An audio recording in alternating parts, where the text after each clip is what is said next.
تخلیق انسانی کی پیدائش سے ہزاروں سال قبل آسمان میں خدا کا ایک چہیتا جو فرشتوں کا بھی استاد تھا اور انہیں درس دیتا تھا۔ آخر ایسا کیا ہوا کہ اس نے احکام الہی سے انکار کیا اور اللہ سے بغاوت کر دی اور آسمان سے نکال دیا گیا۔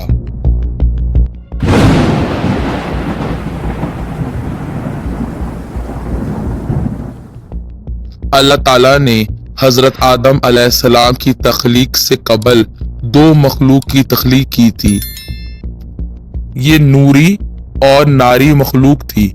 نوری مخلوق جنہیں ملائکہ یا فرشتے کہا جاتا ہے، یہ اللہ کی حمد و ثنا میں مشغول رہتے تھے۔ ان میں افزائش نسل نہیں ہو سکتی کیونکہ ان میں عورتوں کی تخلیق نہیں کی گئی، جبکہ ناری مخلوق آگ سے بنائی گئی تھی۔ ان میں عورتیں بھی بنائی گئی تھیں اور یہ افزائش نسل کر سکتے تھے۔ نوری مخلوق اور ناری مخلوق کو قرآن اور سنت کی روشنی میں ظاہر کیا گیا ہے اور ہمیں بحیثیت مسلمان بغیر کسی شک و شبہ پہ اس پر یقین اور ایمان لانا چاہیے۔ اللہ تعالیٰ نے حضرت آدم علیہ السلام کی تخلیق سے 144,000 سال قبل سموم نام کا ایک جن تخلیق کیا اور اس کو دنیا میں اتار دیا۔ وہ 300 سال تک دنیا میں رہا اور اس کے بعد اللہ تعالیٰ نے اس کو عورت جن دی جس سے ان کی افزائش نسل ہوئی۔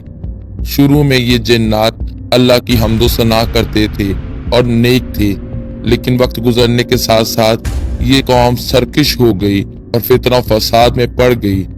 جب یہ اپنے حدود سے بڑھ گئے اور سرکش ہو گئے تو ان میں فساد برپا ہوا اور جنات کی ایک بڑی تعداد ماری گئی۔ اس کے بعد نیک جنات بچے۔ ان میں چلیپا نامی ایک جن تھا جو خوب قداور تھا اور بہت سرکش، دلیر اور بہادر تھا۔ اس کی شکل ببر شیر جیسی تھی۔ چلیپا کی بیوی جن جس کا نام تبلیس تھا، وہ بھی چلیپا کی طرح بہت دلیر، سرکش اور مکار تھی اور خوب قداور تھی۔ ان دونوں کی شادی کے بعد ان کے ہاں جو اولاد ہوئی اس کا نام عزازیل تھا۔ وہ اپنے ماں باپ کی طرح سرکش، مکار، دلیر اور بہادر تھا۔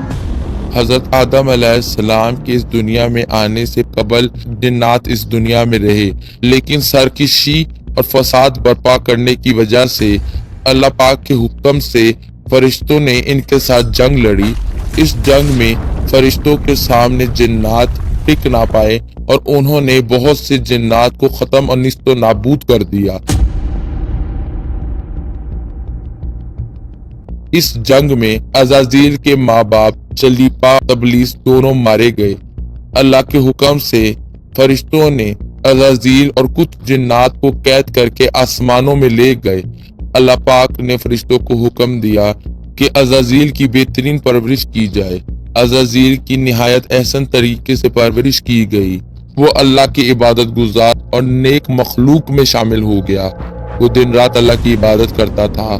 آسمان والے اسے عابد کے نام سے پکارتے تھے۔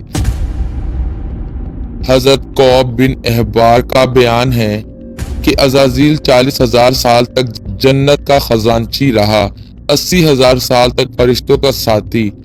وہ فرشتوں کا استاد تھا اور انہیں درس دیتا تھا۔ ایک وقت ایسا آیا کہ عزازیل آسمان میں اللہ کا سب سے چہیتا اور عبادت گزار مخلوق تھا۔ اس کو فرشتوں کا معلم بنا دیا گیا اور وہ اپنی عبادت اور ریاضت کی وجہ سے جانا جاتا تھا۔ اسے حکمت اور دانش مندی میں بھی کمال حاصل تھا۔ عزازیل جس منبر پر بیٹھ کے درس دیا کرتا تھا، اس کے نیچے حضرت جبرائیل علیہ السلام، حضرت میکائیل علیہ السلام، حضرت عزرائیل علیہ السلام اور حضرت اسرافیل علیہ السلام اس سے درس لیا کرتے تھے۔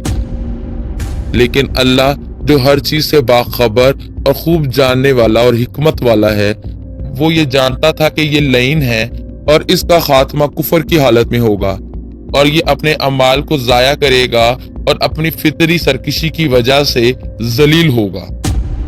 لہٰذا اللہ کے حکم سے لوح قرآنی میں اس کی تحریر کر دی گئی۔ ایک دفعہ عزازیل کا وہاں سے گزر ہوا تو لوح قرآنی میں اس نے اعوذ باللہ من الشیطان الرجیم پڑھا، جس کا معنی میں پناہ مانگتا ہوں اللہ کی شیطان مردود سے یہ تھا۔ یہ پڑھ کے وہ اللہ کے بارگاہ میں حاضر ہوا اور اللہ سے سوال کیا کہ یہ شیطان مردود کون ہے؟ اللہ پاک نے فرمایا کہ ہمارا ایک نیک اور عبادت گزار بندہ جسے بہت رحمتیں اور نعمتیں عطا کی گئی، لیکن میرا ایک حکم نہ ماننے پر اس کی ساری عبادت ضائع ہو جائے گی اور وہ شیطان مردود ہو جائے گا۔ عزازیل نے اسے دیکھنے کی خواہش کی، جس پر اللہ تعالیٰ نے فرمایا کہ تم جلد اس سے ملو گے۔ تو 2000 سالوں تک روتا رہا۔ عزازیل اس فکر میں رہتا اور خوب عبادت کرتا۔ اس نے ہزاروں سال تک اللہ کی عبادت کی اور اس فکر میں رہا کہ ہم میں وہ کون ہوگا۔ ہزاروں سال بعد اللہ تعالیٰ نے فرشتوں سے کہہ کر آسمان اور زمین سے مٹی منگوائی اور حضرت آدم علیہ السلام کی تخلیق کی۔ تو اللہ تعالیٰ نے حضرت آدم علیہ السلام کو 40 سال تک ایسے ہی رکھا اور ان میں روح نہیں پھونکی۔ جب فرشتوں اور عزازیل کا وہاں سے گزر ہوتا تھا تو سب حضرت آدم علیہ السلام کو دیکھ کر گھبرا جاتے تھے، جس میں عزازیل بھی تھا۔ وہ جب بھی وہاں سے گزرتا تھا تو حضرت آدم علیہ السلام کے پتلے کو دیکھ کر گھبرا جاتا تھا اور انہیں مارتا تھا۔ ایک روز جب اللہ تعالیٰ نے حضرت آدم علیہ السلام میں روح پھونکی اور فرشتوں کو حکم دیا کہ تم انہیں سجدہ کرو، تمام فرشتوں نے اللہ کا حکم مانا اور حضرت آدم علیہ السلام کا سجدہ کیا، لیکن عزازیل نے حضرت آدم علیہ السلام کا سجدہ نہ کیا، جس پر اللہ نے اس سے پوچھا کہ تم نے میرا احکام کیوں نہیں مانا؟ عزازیل نے جواب دیا، کیونکہ میں آگ سے بنا ہوں، یہ گاڑے مٹی سے بنا ہے اور میں اس سے بہتر ہوں۔ وہ حضرت آدم علیہ السلام سے حسد کرتا تھا کیونکہ اللہ نے انہیں زمین پر اپنے نائب کے طور پر منتخب کیا۔ اللہ تعالیٰ نے عزازیل کو احکام الہی نہ ماننے پر اس پر لعنت فرما دی، آسمان سے نکال دیا اور زمین پر پھینک دیا۔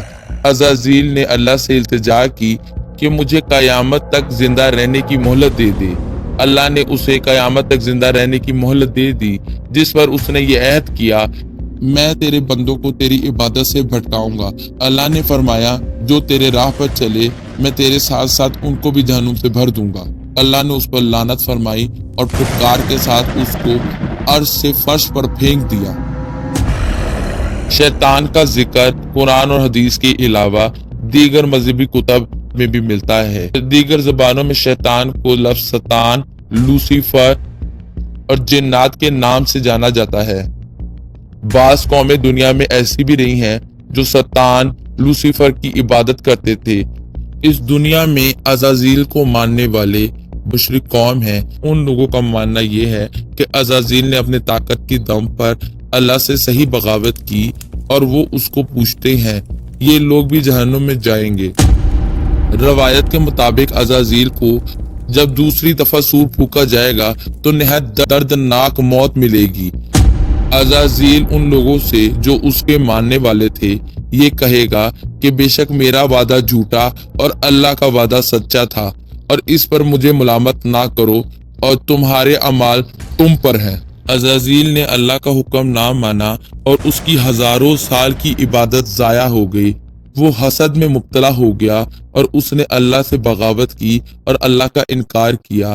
اللہ پاک ہمیں دین اسلام، قرآن و سنت کے مطابق اپنی زندگی گزارنے کی توفیق دے اور ہم سے راضی ہو جائے، اور اللہ ہمارے سارے گناہ معاف کر دے۔